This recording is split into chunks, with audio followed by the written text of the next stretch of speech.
सर्वे भवन्तु सुखिनः सर्वे सन्तु निरामयाः सर्वे भद्राणि पश्यन्तु मा कश्चित् दुःखभाग् भवेत्। हम सभी गीता के 16वें अध्याय का स्वाध्याय कर रहे हैं। गीता के 16वें अध्याय में सर्वप्रथम भगवान श्री कृष्ण ने दैवी संपत्ति को बताया कि दैवी संपत्ति क्या क्या होती है। अभयम, सत्व, संशुद्धि, ज्ञान, योग, व्यवस्थिति, दानम, दमश्च, यज्ञश्च, स्वाध्यायस्तप, आर्जवम, अहिंसा, सत्यम, क्रोधस्त्यागः, शांतिरपैशुनम, दया, भूतेष्वलोलुप्त्वं, मार्दवम, हीरचापलम, तेजः, क्षमा, धृतिः, शौचम, अद्रोहो, नातिमानिता, भवन्ति संपदम दैवी। ये कह करके उन्होंने दैवी संपत्ति को बताया। उसके बाद में आसुरी संपत्ति को बताया। दंभो, दर्पोऽभिमानश्च, क्रोधः, पारुष्यमेव च, अज्ञानं चाभिजातस्य पार्थ संपदम आसुरीम। और फिर उस आसुरी संपत्ति से जो युक्त होते हैं उनके विचार कैसे होते हैं, उनकी मान्यता कैसी होती है। बताया ना, द्वौ भूत सर्गौ लोकेस्मिन् दैव आसुर एव च, दैवो विस्तरशा प्रोक्त आसुरम पार्थ मे शृणु। कि मैंने दैव सर्ग का तो विस्तार से आपको पूरा ज्ञान कराया है, अब आसुरी प्रवृत्ति वाले व्यक्तियों का जो पूरा का पूरा एक चक्र है उसको सुनो, उसके अंदर जो भी चीजें हैं उनको जानो। और उसके आगे फिर क्या बताया, प्रवृत्तिम च निवृत्तिम च जनाना विदुरासुराः, न शौचम नापि चाचारो न सत्यम तेषु विद्यते। कि जो ना तो प्रवृत्ति को जानते हैं कि कैसे कर्मों में हमें प्रवृत्त होना चाहिए, किन कार्यों में प्रवृत्त होना चाहिए, किन कार्यों में नहीं प्रवृत्त होना चाहिए या निवृत्त होना चाहिए। ये जनाः न विदुः, जो ये नहीं जानते हैं वे आसुरी प्रवृत्ति से युक्त होते हैं। और जो ना तो शौच को जानते हैं, न आचरण को जानते हैं, न शौचम नापि चाचारः न सत्यम तेषु विद्यते, और उनमें सत्य के आचरण के विषय में भी कोई निष्ठा नहीं देखी जाती। असत्यम अप्रतिष्ठम ते जगदाहुरनीश्वरम अपरस्पर संभूतम किमन्यत् काम हेतुकम। जो स्वयं झूठे तो होते ही हैं, और स्वयं झूठे हैं इसलिए वो पूरे संसार को भी झूठा मानने लग जाते हैं। ऐसे ही जो स्वयं ही अप्रतिष्ठ हैं वो इस पूरे संसार को ही अप्रतिष्ठ अनीश्वर मानने लगते हैं। जगदाहु अनीश्वरम, वो नहीं मानते कि ईश्वर है कोई चीज, वो तो बस इस संसार को भोग के लिए ही मानते हैं और काम का ही परिणाम मानते हैं। कि जैसे मनुष्यों की सृष्टि जो है वो काम के कारण होती है, वैसे इसी ब्रह्मांड में जितनी भी सृष्टि हमको दिखाई देती है वो सब की सब काम का ही परिणाम है, और कोई इसके पीछे ना धर्म अधर्म, ना पुण्य पाप, ना कोई न्याय व्यवस्था, और ना ही उस न्याय व्यवस्था को कोई संचालन करने वाला कोई भी ईश्वर जैसी कोई चीज नहीं है। तो भगवान श्री कृष्ण ने ये बताया कि कुछ लोग ऐसे होते हैं जो अनीश्वरवादी होते हैं, जो वेदादि शास्त्रों को नहीं मानते, जो ईश्वर को भी नहीं मानते, जो लोकायतिक होते हैं, तो उनके विषय में बताया। फिर वो लोकायतिक क्या करते हैं वो भी बताया भगवान श्री कृष्ण ने। उन्होंने बताया कि जो लोकायतिक लोग होते हैं वास्तव में वो क्या सोचते हैं कि कामम आश्रित्य दुष्पूरम दंभमान मदान्विताः मोहात् गृहीत्वा सद्ग्राहान् प्रवर्तन्ते अशुचिव्रताः चिंताम अपरिमेयां च प्रलयांतमुपाश्रिताः कामोपभोगपरमा एतावदिति निश्चित। कि वो यही निश्चित कर लेते हैं अपने मन में कि काम और उसका उपभोग यही सब कुछ परम श्रेष्ठ है, यही पुरुषार्थ का साधन है, बाकी अन्य कोई धर्मादि जो है वो भी कोई करणीय चीज नहीं है और हमको उसका उपयोग करने की कोई आवश्यकता नहीं। ऐसा वो नास्तिक लोग मान लेते हैं। और साथ में वो बहुत सारी आशाओं से बंधे हुए होते हैं, उनकी बहुत सारी इच्छाएं होती हैं, और उन इच्छाओं को पूरा करते करते और साथ ही साथ इच्छाओं को पूरा करने के लिए वो कई सारे ऐसे कार्यों को भी करते हैं जो अन्याय से युक्त होते हैं। ईहन्ते काम भोगार्थम अन्यायेन अर्थ संचयान, कि चाहे उसके लिए उन्हें अन्याय से ही साधनों को इकट्ठा करना पड़े तो वो अन्याय भी कर देते हैं। उस अन्याय को करने में उन्हें किंचित मात्र भी लज्जा नहीं आती। और वो क्या क्या विचारणा करते हैं, इदम अद्य मया लब्धम इमं प्राप्स्ये मनोरथम, इदम अस्ति इदम अपि मे भविष्यति पुनर्धनम, असौ मया हतः शत्रुर हनिष्ये चापरानपि, ईश्वरो हम अहम भोगी सिद्धो हम बलवान सुखी, कि मैंने आज ये प्राप्त कर लिया है, ये प्राप्त करना बाकी है, और ये तो मेरा है ही और ये मेरा हो जाएगा। यानी सब कुछ अपना ही बना लेना चाहते हैं। किसी के प्रति भी उनके मन में परोपकार की भावना लेश मात्र भी नहीं होती। और साथ ही साथ क्या कहते हैं कि असौ मया हता शत्रु, मैंने इस शत्रु को जो है अब तो नष्ट कर दिया है और दूसरे वाले शत्रु को भी नष्ट कर दूंगा, और साथ ही साथ मैं ही ईश्वर हूँ, मैं ही भोगी हूँ, मैं ही सिद्ध हूँ, मैं ही बलवान हूँ और मैं ही सुखी हूँ, ये सब मानते रहते हैं। तो इस प्रकार की विचारधारा, आढ्यो भी जनवान अस्मि कोन्योस्ति सदृशो मया, मेरे समान संसार में कोई भी नहीं है, मैं ही सबसे अधिक धनवान हूँ। और आत्म संभाविता, अनेक चित्त विभ्रांता, मोह जाल समावृता, ये बहुत सारे उदाहरण भगवान श्री कृष्ण देके बता रहे हैं कि अगर इनमें से कोई भी बात हमारे अंदर घट रही है तो तुरंत ही हमको उसे समाप्त कर देना चाहिए, अन्यथा हम भी किसकी श्रेणी में आकर के खड़े हो जाएंगे, नास्तिकों की श्रेणी में खड़े हो जाएंगे। आस्तिकों की श्रेणी में नहीं, अपितु नास्तिकों की श्रेणी में खड़े हो जाएंगे।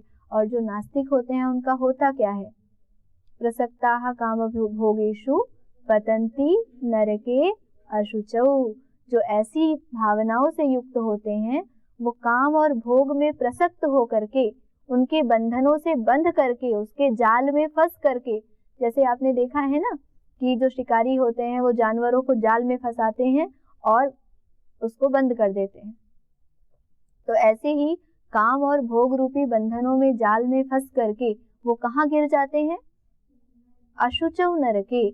तो अस्वच्छतम, गंदे से गंदा, भयानक से भयानक जो नरक है उसमें जाकर के वो गिर जाते हैं। कौन लोग गिर जाते हैं, आसुरी संपत्ति से युक्त मनुष्य, जिनके विषय में अभी पूरा हमने फिर से देखा। और साथ ही साथ बता रहे हैं कि उनके लिए मैं क्या करता हूँ, उन द्वेष करने वालों का मैं भी फिर कुछ भी नहीं करता, अपितु उनको आसुरी श्वेव योनिषु क्षिपामि, मैं उन लोगों को आसुरी योनियों में फेंक देता हूँ कि वो जाकर के वहां अपने जो कर्म है उनके फलों का भोग करें। जब उनके पाप कर्म जो है वो समाप्त हो जाएंगे, उनका भोग पूरा हो जाएगा, तब उन्हें नया अवसर मिलेगा। उससे पहले मैं भी उनके लिए कुछ नहीं कर सकता, मैं उनको आसुरी योनियों में भेज देता हूँ। और फिर बताया कि आखिर ये जो नरक है, इस नरक का द्वार क्या है। तो भगवान श्री कृष्ण कह रहे हैं, त्रिविधम नरकस्येदं द्वारम नाशनमात्मनः कामः क्रोधस् तथा लोभः तस्मात् एतत् त्रयं त्यजेत्। नरक का द्वार जो है वो 3 रूपों में दिखाई देता है, काम के रूप में, क्रोध के रूप में और लोभ के रूप में। और काम, क्रोध, लोभ ये तीनों आत्मा को नष्ट करने वाले हैं। नाशनम आत्मनः, ये क्या करते हैं, आत्मा का नाश करते हैं, यानी आत्म तत्व से विपरीत व्यवहार करते हैं। आत्मा कैसा है, नित्य शुद्ध बुद्ध पवित्र स्वभाव वाला है, और काम क्रोध लोभ क्या नित्य शुद्ध बुद्ध पवित्र स्वभाव वाले हैं, ये तो अपवित्र है, ये तो अनित्य है, ये तो अज्ञान स्वरूप है। ज्ञान स्वरूप है क्या, नहीं है। तो उसके विपरीत स्वभाव वाला होने से ये आत्म तत्व को आत्मा के विपरीत आचरण करने के कारण नष्ट कर देता है। द्वारम नाशनम आत्मना, द्वारम अर्थात नरक का द्वार है। और किस प्रकार से ये नरक का द्वार है, क्योंकि ये आत्मा को नष्ट कर देता है। आत्मा को नष्ट करने का मतलब समाप्त कर देता है ऐसा नहीं है, अपितु आत्मा के विपरीत आचरण करना ही आत्मा को नष्ट करना है ना। यहाँ पर जो कह रहे हैं कि त्रिविधम नरकस्येदं द्वारम नाशनमात्मनः कामः क्रोधस् तथा लोभस् तस्मात् एतत् त्रयं त्यजेत्, क्योंकि ये आत्मा का नाश करने वाले हैं और ये तीनों ही जो दोष हैं, काम क्रोध और लोभ, ये नरक के द्वार हैं। इसलिए तस्मात्, इस कारण से, कोई भी चाहेगा कि उसके आत्मा के विपरीत आचरण करना है, कोई भी ये सुखपूर्वक चाहता है क्या, नहीं चाहता, क्योंकि ये जो दोष हैं काम क्रोध और लोभ ये आत्मा के विपरीत आचरण करने वाले हैं। तो इनको इस कारण से छोड़ देना चाहिए। तस्मात् एतत् त्रयम् त्यजेत, एक दो को नहीं, तीनों को ही छोड़ देना चाहिए। किसको छोड़ देना चाहिए? काम को, दूसरा क्रोध को, तीसरा लोभ को। तो काम, क्रोध और लोभ, इन तीनों को ही छोड़ देना चाहिए, तब जाकर के मनुष्य कहीं स्वर्ग की ओर जाएगा। आपने चाणक्य नीति में भी पढ़ा होगा, आचार्य चाणक्य भी कहते हैं, स्वर्गस्थितानाम इह जीवलोके चत्वारि चिह्नानि वसन्ति देहे, दान प्रसंगो मधुरा च वाणी, देवार्चनम ब्राह्मण तर्पणम च। सुना है ये श्लोक, है ना? तो स्वर्ग में स्थित लोगों के चिन्ह क्या होते हैं ये बता रहे हैं कि दान प्रसंगो मधुरा च वाणी, वो दान करते हैं, वो लालच नहीं करते। तो ये लोभ के विपरीत हो गया ना। उनकी वाणी मधुर होती है, वो क्रोध नहीं करते, तो क्रोध के विपरीत हुआ। दान प्रसंगो मधुरा च वाणी, देवार्चनम, वो देवताओं की अर्चना करते हैं, वो ब्राह्मणों को तृप्त करते हैं। तो जो देवताओं का अर्चन करता है, ब्राह्मणों को तृप्त करता है, वो कामनाओं से युक्त नहीं होता है, वो निष्काम होकर के उनकी सेवा करते हैं। आखिर वही स्वर्ग में रहने वाले होते हैं, अन्य लोग जो है वो स्वर्ग में रहने वाले नहीं होते हैं। तो यही बता रहे हैं कि नरक के 3 द्वार हैं। कौन कौन द्वार हैं? काम, क्रोध और लोभ। तो इसलिए नरक के द्वार होने से, आत्मा के नाशक होने से, इन तीनों को ही क्या कर देना चाहिए? छोड़ देना चाहिए। एतैर्विमुक्तः कौन्तेय तमोद्वारैस्त्रिभिर्नरः आचरत्यात्मनः श्रेयस्ततो याति परां गतिम्। एतैर्विमुक्तः, एतैः माने इनसे, इनसे किनसे? काम, क्रोध और लोभ से। 3 बातें ऊपर कही है ना, तो उन तीनों से, एतैर्विमुक्तः, जो इन तीनों से विमुक्त है। किन तीनों से विमुक्त है? काम, क्रोध और लोभ से विमुक्त है। एतैर्विमुक्तः कौन्तेय, हे कुंती पुत्र, हे अर्जुन, इन तीनों से जो विमुक्त है वह तमोद्वारैस्त्रिभिः, कैः विमुक्तः?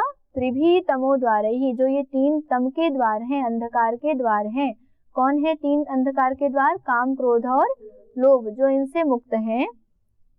तो वह मनुष्य, यह मनुष्य एतैः तमोद्वारैस्त्रिभिः विमुक्तः अस्ति, जो मनुष्य तम के द्वार, अंधकार के द्वार रूपी इन तीनों से, जो काम, क्रोध और लोभ हैं, इनसे विमुक्त है, वह मनुष्य आत्मनः श्रेयः आचरति, आत्मा के लिए जो कल्याणकारक होता है वैसा ही आचरण करता है। और ततः याति परां गतिम्, अब क्योंकि वो आत्मा के लिए श्रेयस्कर कल्याणकारक व्यवहार को करता है, तो इस कारण से वह परां गतिम याति, परम श्रेष्ठ गति को प्राप्त होता है, अर्थात मोक्ष आदि सुख को प्राप्त करता है। आचरति आत्मनः श्रेयः ततः याति परां गतिम, ये बताया कि वह मनुष्य जो इन तीनों से मुक्त है, जो कि तम के द्वार हैं, काम, क्रोध और लोभ, इनसे जो मनुष्य मुक्त होता है वह परम श्रेष्ठ गति को प्राप्त होता है। और जो परम श्रेष्ठ गति को प्राप्त होता है वह अपने जीवन के प्रयोजन को पूर्ण करने में सक्षम होता है। वास्तव में उसके मनुष्य होने का प्रयोजन उस समय पूरा हो रहा होता है। तो इस बात को आप लोग समझ पा रहे हैं जो यहाँ पर भगवान श्री कृष्ण हमको समझा रहे हैं। पहले उन्होंने बताया कि नरक के 3 द्वार होते हैं। कौन कौन से वो 3 द्वार होते हैं? काम, क्रोध और लोभ। उसके बाद क्या बताया कि जो मनुष्य काम, क्रोध और लोभ से विमुक्त होता है वह मनुष्य सदैव आत्मा के कल्याण के लिए यत्न करता है, वैसा ही आचरण करता है। आत्मा के कल्याण के लिए आचरण करने का क्या मतलब है? सत्य का आचरण करना, अहिंसा का आचरण करना। हम झूठ बोलते हैं तो थोड़ी देर के लिए हम बच भले ही जाएं, पर हम अपनी आत्मा का बहुत बड़ा नुकसान कर लेते हैं उस समय, है ना। तो जब हम किसी को कष्ट पहुंचाते हैं तो हो सकता है हमें न लग रहा हो कि हमें कहीं कष्ट पहुंच रहा है कि नहीं, पर उस समय हम अपनी आत्मा को बहुत बड़ी हानि पहुंचा चुके होते हैं। और आत्मा के लिए श्रेयस्कर क्या है? सत्य का आचरण करना, अहिंसा का आचरण करना, अस्तेय का आचरण करना, ब्रह्मचर्य का आचरण करना। अहिंसा, सत्य, अस्तेय, ब्रह्मचर्य और अपरिग्रह। अपरिग्रह का आचरण करना, ये तो आत्मा के कल्याण के लिए है, और इनसे विपरीत जो भी चीजें हैं वो सभी की सभी आत्मा के अकल्याण के लिए हैं, आत्मा के नाश के लिए है। तो आचरति आत्मनः श्रेयः, वह व्यक्ति आत्मा के कल्याण के लिए आचरण करता है, अर्थात अच्छे अच्छे गुणों को अपने अंदर धारण करता है, शौच संतोष तपस स्वाध्याय ईश्वर प्रणिधान आदि नियमों का पालन करता है, और वह इस कारण से ततः इसी कारण से वह पराम गतिम परम श्रेष्ठ गति को प्राप्त करता है। तो इस प्रकार ये श्लोक हमने देखा। क्या श्लोक है, एक बार सभी मिलकर के उच्चारण करेंगे पहले वाले श्लोक से युक्त करके। त्रिविधम नरकस्येदम, त्रिविधम नरकस्येदम द्वारम नाशनमात्मनः कामः क्रोधस्तथा लोभस्तस्मादेतत्त्रयं त्यजेत् एतैर्विमुक्तः कौन्तेय तमोद्वारैस्त्रिभिर्नरः आचरत्यात्मनः श्रेयस्ततो याति परां गतिम्। तो ये समझने की बात है कि यदि हमें परम गति को प्राप्त करना है, अच्छा मनुष्य बनना है, तो काम क्रोध और लोभ को छोड़ना होगा, और यदि हमें नहीं बनना है, ऐसे ही धक्के खाते रहना है, मान अपमान को सहन करते रहना है, या सहन करना तो बहुत बड़ी बात है, उसी में फंसे रहना है, तो फिर तो कोई बात नहीं है, फिर तो हम काम क्रोध लोभ सभी से बंधे हुए ही रहेंगे। और फिर कहते हैं कि आखिर काम क्रोध लोभ आदि को छोड़ा कैसे जा सकता है, क्या तरीके हैं जिससे हम इनको छोड़ सकते हैं, क्या सिद्धांत और साधन बताए गए हैं जिनको समझ करके, जिनका आचरण करके और हम परम गति को प्राप्त करने के साधनों के योग्य हो सकते हैं। तो उसके लिए बताया है आगे, यह शास्त्र विधि मुत्सृज्य वर्तते कामकारतः न स सिद्धिमवाप्नोति न सुखम न पराम गतिम। कह रहे हैं ये होता कैसे है, शास्त्र के आलंबन लेने से ही होता है। शास्त्र में एक विधि बताई हुई है, किस चीज की विधि बताई हुई है कि किस प्रकार से काम क्रोध लोभ आदि से दूर हुआ जा सकता है, और वो क्या विधि बताई गई है, योग को बताया गया है। और इसीलिए भगवान श्री कृष्ण ने पूरी गीता को ही योगमय कर दिया। 18 के 18 अध्याय जो हैं उनका नाम जो है वो क्या है, कोई ना कोई योग रखा ना, अर्जुन विषाद योग, कर्म योग, भक्ति योग, जो हम पढ़ रहे हैं वो दैवासुर संपत्ति विभाग योग। तो शास्त्र में इन सभी जो तम के द्वार हैं, दुर्गुण हैं, जो अविद्या है एक शब्द में कहें तो उसको दूर करने का क्या उपाय बताया है, योग बताया है। क्या उपाय बताया है, योग बताया है। तो इसी को बताते हुए कह रहे हैं यह शास्त्र विधि उत्सृज्य, जो मनुष्य शास्त्र में विधान की हुई विधि को उत्सृज्य माने छोड़ करके, उसका अतिक्रमण करके, काम कारतः काम के वशीभूत होकर के, वर्तते बर्ताव करता है, व्यवहार करता है। जो मनुष्य शास्त्र में विधान की हुई विधि को छोड़ करके और अपने मन से ही मात्र बरतता है, व्यवहार करता है, कामनाओं की सिद्धि के लिए सारे कार्य करता है, न स सिद्धिम अवाप्नोति, वो वास्तव में सिद्धि को प्राप्त ही नहीं करता। न स सिद्धिम अवाप्नोति, वह मनुष्य सिद्धि को प्राप्त नहीं करता। न सुखम, और ना ही वह सुख को प्राप्त करता है, और न पराम गतिम, वह श्रेष्ठ गति को भी प्राप्त नहीं करता। अब बताओ, मनुष्य जो भी करता है अंततो गत्वा वह सुख प्राप्ति के लिए ही करता है ना, अच्छा लगे इसीलिए तो करता है। कोई भी काम हो, मूर्ख व्यक्ति भी कोई काम करता है ना तो वह इसीलिए करता है, अच्छा लगे इसलिए। अब कोई व्यक्ति सो भी रहा है तो किस लिए कर रहा है, क्योंकि उसको सोना अच्छा लग रहा है ना।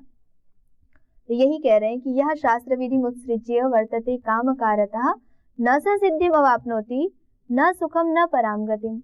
जो व्यक्ति सिर्फ अपनी कामनाओं को पूर्ण करने के लिए कर्मों को करता है, वह व्यक्ति ना तो सिद्धि को प्राप्त करता है, यानी ना तो उसको सिद्धियां मिलती हैं, न सुख मिलता है, और न ही पराम गतिम यानी कि परम गति मिलती है। तो यदि किसी को परम गति चाहिए, परम सुख चाहिए और साथ ही साथ सिद्धियां चाहिए, तो उसे क्या करना होगा?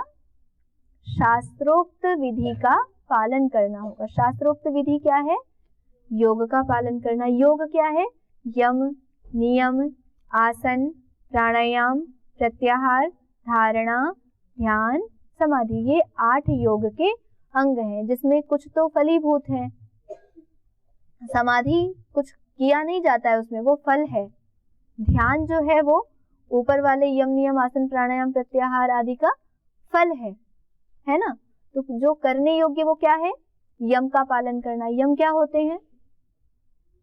यम कितने होते हैं? 5 होते हैं। कौन कौन? अहिंसा, सत्य, अस्तेय, ब्रह्मचर्य, अपरिग्रह। अहिंसा का मतलब क्या है?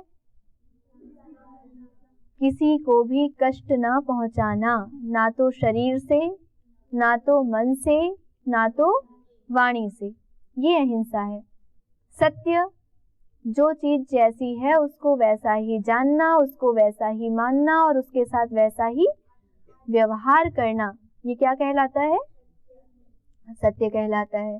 तो अहिंसा, सत्य। अस्तेय, किसी भी अन्य की वस्तु को ना तो पाने के लिए प्रयास करना, ना ही मन में भी उसका लालच करना, ये अस्तेय कहलाता है। यदि हमारे पास कोई चीज नहीं है और हमारे किसी मित्र के पास है, तो हम जो उसका उपयोग कर लेते हैं, बिना पूछे उसको उठा लेते हैं और फिर हम दुहाई देते हैं कि नहीं, ये तो हमारे मित्र ही है ना, हम तो परस्पर चीजें ले सकते हैं, तो इसको चोरी कहा गया है। किसी भी मनुष्य की वस्तुओं को बिना पूछे उठाना या बिना उसकी अनुमति के प्रयोग करना या उसके ग्रहण करने के विषय में विचार करना, योजना बनाना, ये सब भी चोरी के अंतर्गत आता है। तो अस्तेय क्या है? कि ऐसा ना करना, इसे अस्तेय कहा है। यानी कि किसी की भी वस्तु का हम चौर्य ना करें, वो अस्तेय कहलाया। अहिंसा, सत्य, अस्तेय। और फिर चौथा क्या है? यम, ब्रह्मचर्य। ब्रह्मचर्य का क्या अर्थ है? अपनी इंद्रियों को वश में रखना, अपनी इंद्रियों को वश में रखना, जितेंद्रिय होना, ये ब्रह्मचर्य कहलाता है। और आगे क्या है? अपरिग्रह, आवश्यकता से अधिक वस्तुओं का संचय ना करना, अपितु आवश्यकता से अधिक ही नहीं, जितनी वस्तुओं की हमें नितांत आवश्यकता है मात्र उतनी ही वस्तुओं को अपने पास रखना, बाकी सभी वस्तुओं को जो योग्य व्यक्ति हैं, जिनको उन वस्तुओं की आवश्यकता है, उन वस्तुओं को दान कर देना ही ये अपरिग्रह के अंतर्गत आता है। ना तो वस्तुओं का संचय करना, ना ही बेकार के विचारों का, बातों का संचय करना। दोनों ही प्रकार से हम यदि संचय करते हैं, वस्तुओं का संचय करते हैं तो बाह्य रूप से परेशान रहते हैं, और विचारों का भी संचय करते हैं तो याद रखते हैं 5-5, 10-10 साल पुरानी बात को, फिर उसी को बार बार विचार करके दुखी होते रहते हैं। तो इस प्रकार का भी संचय नहीं करना चाहिए। ये तो हो गए 5 यम। और 5 होते हैं नियम। नियम कौन कौन होते हैं? शौच, संतोष, तप, स्वाध्याय, ईश्वर प्रणिधान। शौच अर्थात शुचिता। शुचिता कितने प्रकार की होती है? बाह्य और आभ्यंतर। बाह्य शुचिता अर्थात शरीर की शुचिता करना, वस्त्रों की शुचिता करना, वास स्थान की शुचिता करना, जहाँ रह रहे हैं वहाँ आसपास परिवेश की शुचिता करना, ये सब बाह्य शुचिता में आता है। आभ्यंतर शुचिता में अंतःकरण की शुचिता करना, मन की शुचिता करना, मन को स्वच्छ रखना, बुद्धि को स्वच्छ रखना, चित्त को स्वच्छ करना, ये सब आभ्यंतर शुचिता के अंतर्गत आता है। यानी कि शौच, बाह्य और आभ्यंतर शुचिता करना ही शौच कहलाता है। और फिर क्या है आगे? संतोष, अपने पुरुषार्थ के द्वारा जितनी वस्तु हमको, जितना परिणाम हमको मिल जाता है, उस परिणाम में संतुष्ट रहना, अपितु उसके लिए यदि हमें और चाहिए, यदि परिणाम अधिक चाहिए तो अधिक पुरुषार्थ करना। बिना पुरुषार्थ के किसी अन्य चीज की इच्छा मात्र करते रहना, ये संतोष नहीं है। संतोष क्या है? हमारे पुरुषार्थ से आवश्यक वस्तुएं हमारे पास उपलब्ध हो, उसको हम संतोष कहेंगे। अनावश्यक वस्तुओं की लालच न करना, उनके लिए लोभ न करना, ये संतोष है। और संतोषाद अनुत्तम सुख लाभा, संतोष से अनुत्तम सुख का लाभ होता है। शौच संतोष तप, तपा द्वंद्व सहनम, सर्दी गर्मी, भूख प्यास, मान अपमान, लाभ हानि आदि द्वंद्वों को सहन करना, ये तप कहलाता है। स्वाध्याय प्रणवादि पवित्र मंत्राणाम जपः मोक्ष शास्त्राध्ययनम वा, प्रणवादि पवित्र मंत्रों का जप करना और मोक्ष शास्त्रों का, जैसे गीता आदि शास्त्र है ना, वेद गीता उपनिषद दर्शन इत्यादि शास्त्रों का अध्ययन करना, ये क्या कहलाता है? स्वाध्याय कहलाता है। और एक अंतिम है नियम, वही सबसे महत्वपूर्ण है, बहुत प्रबल है। क्या है? ईश्वर प्रणिधान। ईश्वर प्रणिधान का अर्थ होता है हर एक क्षण, प्रत्येक क्षण, उठते बैठते खाते पीते सोते जागते, दिनचर्या का प्रत्येक काम करते हुए, मनुष्यों के साथ बर्ताव करते हुए, पढ़ते लिखते हुए, प्रत्येक क्षण में यह स्मरण रहना कि ईश्वर हमारे साथ है, हमारे आसपास है, सर्वव्यापक है, न्यायकारी है, अजन्मा है, कि वह हमारे प्राणों में है। ईश्वर प्रणिधान, ईश्वर को निरंतर अपने साथ मानना, ये ईश्वर प्रणिधान है। और ईश्वर प्रणिधान इतना प्रबल साधन है कि यदि कोई साधन कर पाए या ना कर पाए, मात्र ईश्वर प्रणिधान करने, तो इससे भी समाधि सिद्धि ईश्वर प्रणिधानाद्वा, कि मात्र इसी से, ईश्वर प्रणिधान मात्र से ही समाधि की सिद्धि हो जाती है। तो ये तो भगवान श्री कृष्ण गीता में कहते हैं। और बस अंतिम बात कहते हुए इसको अध्याय को पूरा करते हैं। तस्मात् शास्त्रम प्रमाणम ते कार्याकार्य व्यवस्थितो, इस कारण से कि क्या करना है क्या नहीं करना है, कार्याकार्य व्यवस्थितो, कार्य और अकार्य की व्यवस्था करने में यह शास्त्र तुम्हारे लिए प्रमाण है। इसलिए ज्ञात्वा शास्त्रम विधानोक्तम, इसलिए शास्त्र में जो विधान किया गया है उस कहे हुए को जानकर, विधानोक्तम ज्ञात्वा, विधान जो कहा हुआ है उसको जान करके तुम कर्म कर सकते हो और तुमको वैसे ही कर्म करने चाहिए। ये भगवान श्री कृष्ण का हम सबके लिए संदेश भी है, आदेश भी है और उपदेश भी। ओम शांति शांति शांति।